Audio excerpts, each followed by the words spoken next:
अनन्या एक बहुत अच्छी लड़की थी और साथ ही साथ वह एक खुशमिजाज लड़की थी। घर का हर काम बड़ी फुर्ती से कर लेती थी और सुबह जल्दी उठती थी। जिस दिन से वह घर में कदम रखी थी उसी दिन से सास उसे कभी दिल से अपना नहीं पाई।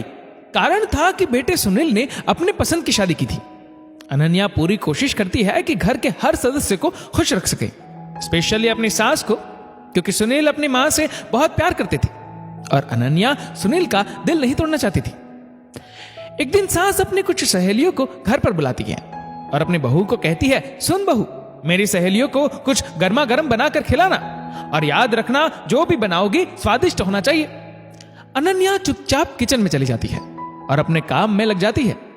सहेलियों के आने पर अनन्या गर्मा गर्म नाश्ता बनाती है और उसे खाते ही सहेलियों के मुंह से अनन्या के लिए तारीफ निकल जाती है। लेकिन यह बात उसकी सास को कहां पचने वाली थी।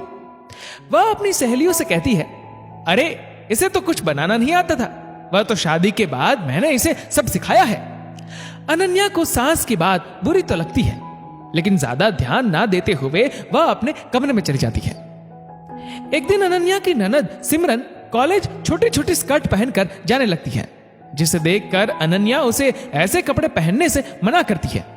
लेकिन सिमरन अनन्या की बातों को अनदेखा करके चली जाती है। यह बात अनन्या अपनी सास को बताती है, लेकिन सास उल्टा अनन्या को डांटने लगती है।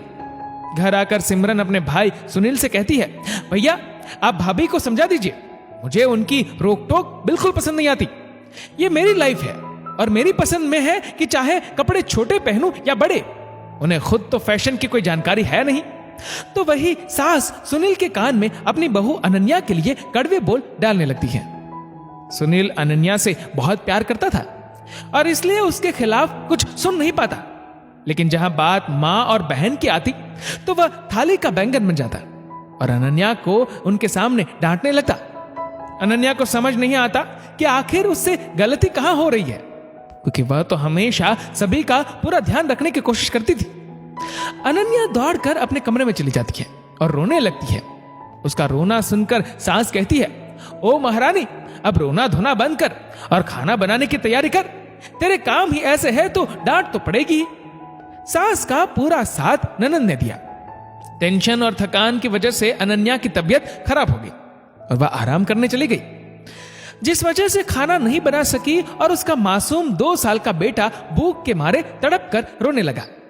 बस फिर क्या था, सास ऑफिस में फोन करके सुनील को बोलती है, देखो हमें भूख लगी है और मैडम अपने कमरे में आराम फरमा रही है। अगर हमें बोल देती तो हमें खाना बना लेती।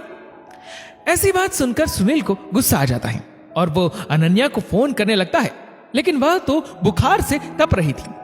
इस वजह से वह फोन उठा पाने में सक्षम नहीं था।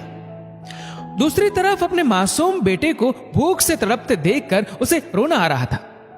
जैसे ही बेटे को ननद मारने के लिए आगे की ओर बढ़ती है, उसी समय ना जाने कहां से अनन्या में हिम्मत आती है और वह शेरनी की तरह दौड़कर ननद का हाथ पकड़ लेती है और अपने बच्चे को गोद में उठाते हुए कहती है, मुझे जितना भी भला बुरा कहना है आप लोगों ने सब कह दिया। मैंने आप सभी की मर्जी के अनुसार हर काम किया है। इसके बावजूद आप लोगों को मेरा काम कभी पसंद ही नहीं आया। आप लोगों ने मुझे जितने भी दुख दिए हैं मैंने सब बर्दाश्त किया, लेकिन जब सवाल मेरे बच्चे पर है तो मैं चुप नहीं रहूंगी।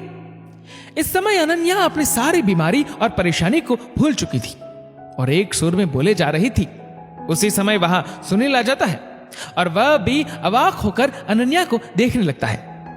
मैं कोई मशीन नहीं हूं, बल्कि एक जीती जागती इंसान हूं। मेरे पास भी दिल है और मुझे भी बातों का बुरा लगता है, लेकिन आज मुझे समझ में आया है कि ज्यादा सहने से लोग बेवकूफ समझने लगते हैं। अब मैं बेवकूफी नहीं करूंगी, अपने बच्चे के लिए अपनी मर्जी से जीवन आगे बनाऊंगी। अनन्या की ऐसी बातें सुनकर घरवाले को अपनी गलती का एहसास होता है और वह शर्मिंदा होने लगते हैं। दोस्तों, ये गलती हमसे भी होती है कि जिस इंसान ने हमारे लिए खुद को समर्पित कर दिया हो, हम उसका दिल दुखा बैठते हैं और अपनी गलती का अंदाजा नहीं लगा पाते। अगर आपको हमारी ये कहानी पसंद आती है तो लाइक करें, कमेंट करें और सब्सक्राइब करना ना भूलें। धन्यवाद।